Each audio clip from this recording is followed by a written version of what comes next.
so excited.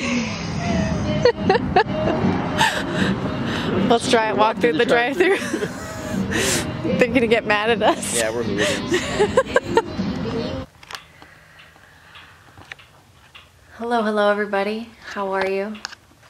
This is officially the second vlog entry for the van vlog, and just to update you, we brought the van to the property. Everything is good, but the electrical and everything is not so great, and we are having a bit of troubleshooting going on with plugging it in to get it charged with the house, and just basically not being too cold in the middle of the night to sleep out there. So we're troubleshooting the van stuff, but I decided to film today, and we captured a lot of really cool moments and things we want to share with you. So here is officially the second vlog, and I hope you like it.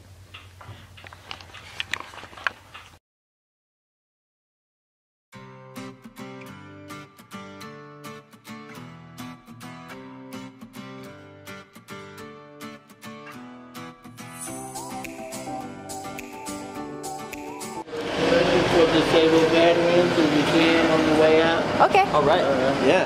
Thank you. Especially today, it's Pearl Harbor Day. It is. Yes. Okay. Are you a veteran? I'm just a volunteer. My Okay. dad was a veteran. Oh, very nice. My son go in. I tried to go in, but I have medical reasons. They won't accept everybody. Yeah.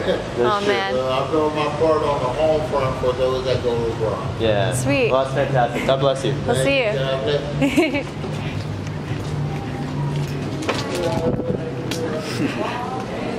See? I just captured magic.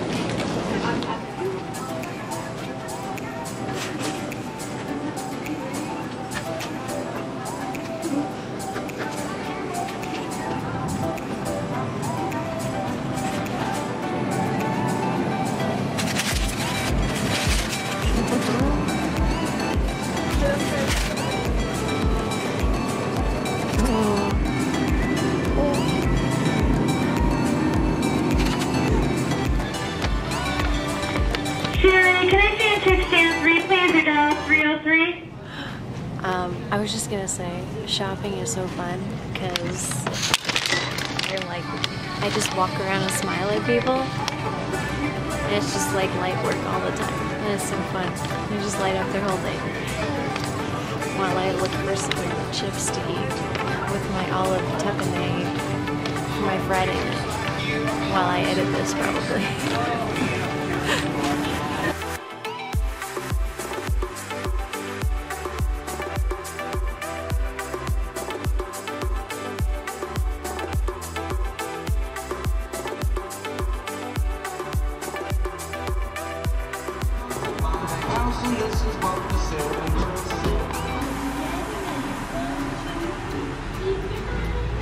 Oh, it's a car show. Oh, it's a car show. Nice. Wow, that's sick. Oh, there's a big army jeep over there. Oh, quick, let's go see the army jeep. Oh, there's another car. Ooh. Dang, girl. I think we shouldn't go over here. I guess we can. It's too late now. They moved. So he's asked to leave.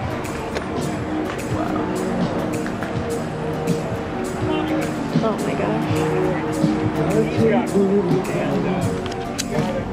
Shout out to my dad for all the car shows we went to together. These are for you. Oh, look, a Corvette. Oh, I love the music, bro. Thanks, man. Does that mean we have to get out and go in? Oh, there's balloons here. I think we gotta go inside. Something magical's here. Oh, we're going the wrong way up the drive-thru. There's a plane. What are you doing? There's explosions.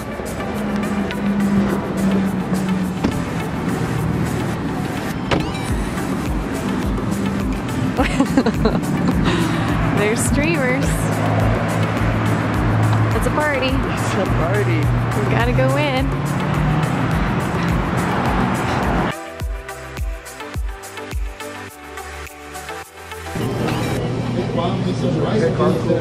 So this is him just like, this is right after he looks at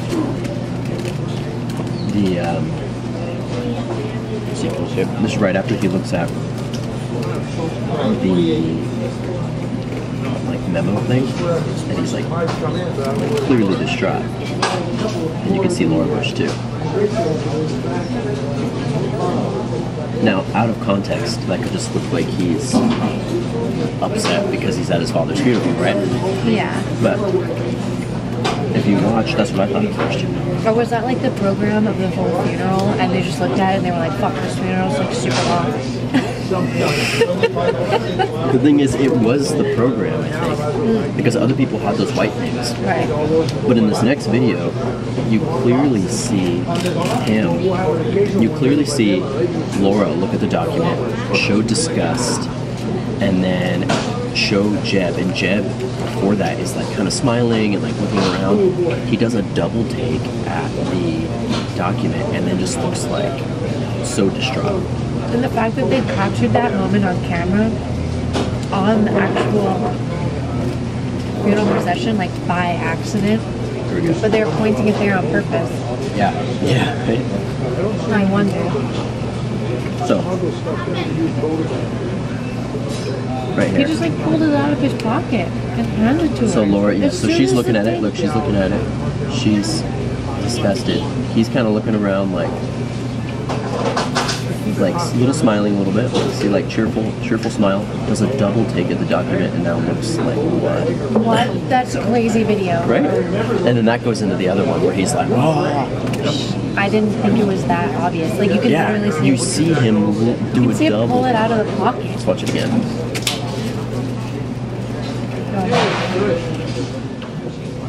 But it had to have been something short. It had to have been a picture or a short phrase Yeah. for him to do a double take.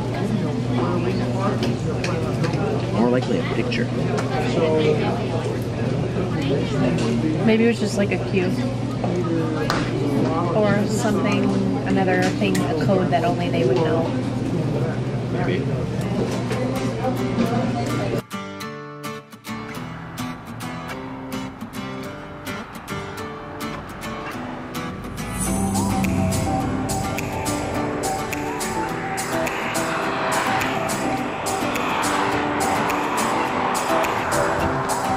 Oh my gosh. This freaking Santa. Wow.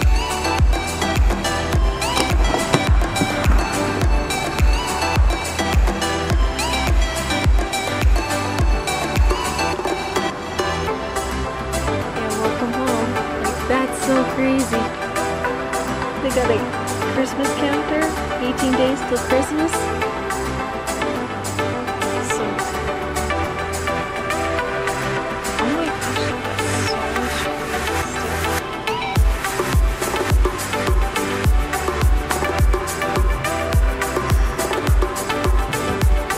How fancy. See you, Santa.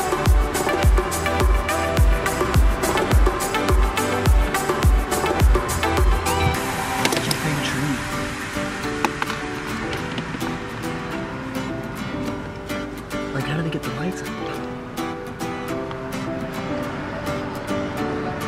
They must be Jedis. That's the only explanation. Worth it. That was worth it for sure.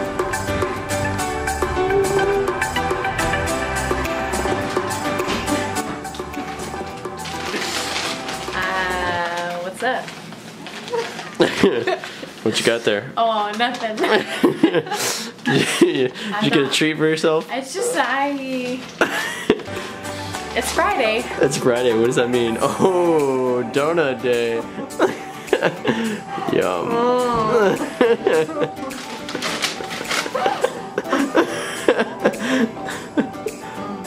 You wanna tell me about your book? Oh man. What you reading? Oh, wouldn't you like to know? You know, just the Urantia book.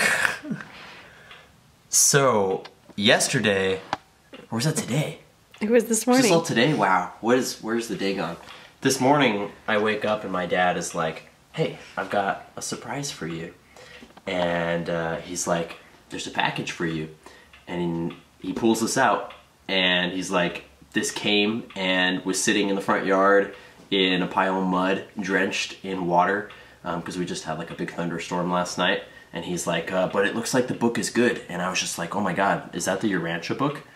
Because I have been trying to get this book for like at least the past year, because I've had so many people recommend it to me, especially after reading The Law of One. So if you don't know, the Urantia book is a anonymously written, channeled text that originated, I believe, in the 1930s out of the Chicago area. And it's one of the first more modern channelings over the past century to explain, to kind of merge, the way I think Wikipedia puts it is that it merges science, metaphysics, and philosophy in a very harmonious and conclusive manner. And from what I've read so far, it's basically a group of ETs or a group of other dimensional beings from like another plane of existence, I guess. And it's it details, well, I'll show you the four main parts. I think there's four. So we have part 1, the central and super universes. Part 2, the local universe. Part 3, the history of Urantia, and Urantia is what they call Earth.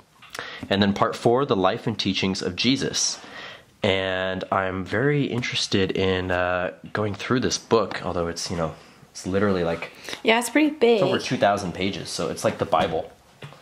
But I'm super interested in reading this after reading The Law of One, because I've seen so many people compare the two books, and apparently they do have their differences and their discrepancies, but there are a lot of matching, I guess, storylines or themes in the two books. And I'm very interested in seeing how it lines up with The Law of One. So, yeah, I'm excited to read this. And it was so divine for me, because, like, literally this is the one book I've been trying to get over the past year. And I just never got around to actually, you know, getting on Amazon or whatever and purchasing it. And then it shows up at my doorstep, so I didn't even have to go looking for it. The book found me.